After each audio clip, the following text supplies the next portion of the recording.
Amb els casquets dels projectils antiaeris és fàcil organitzar un partit de Champions al front de guerra. Els milicians rebels s'han passat el matí tranquils, distrets amb qualsevol cosa, i gaudint també del menjar que els portava algun voluntari. Així anava tot, fins que un dia més s'ha començat a escoltar els sorolls dels caces de guerra fidels a Muammar Gaddafi.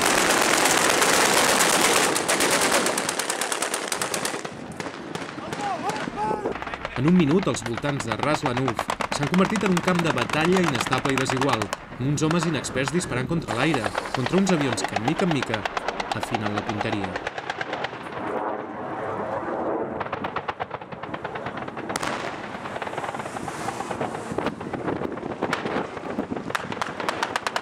El caça havia deixat anar 2 projectils, però un no l'ha explotat. És de fabricació israeliana, ens diuen els milicians, però podem comprovar que no és veritat. L'explosió ha passat fa només 2 minuts i per sort en aquesta vivenda no hi havia ningú a dins. Tots els habitants de Ras Lanuf han marxat de la població per por que passés això, per por que bombardegessin. Uns bombardejos que dia rere dia castiguen les posicions rebels. No causen baixes, però sí l'estrès de sentir-se un objectiu fàcil.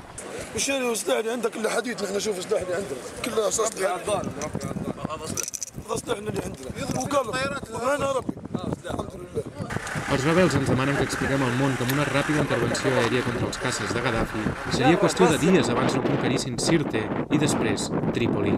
Això està per veure, però el cert és que amb els avions a sobre els rebels no s'atreveixen a avançar. Pepe Garriga, TV3, Ras Lanuf.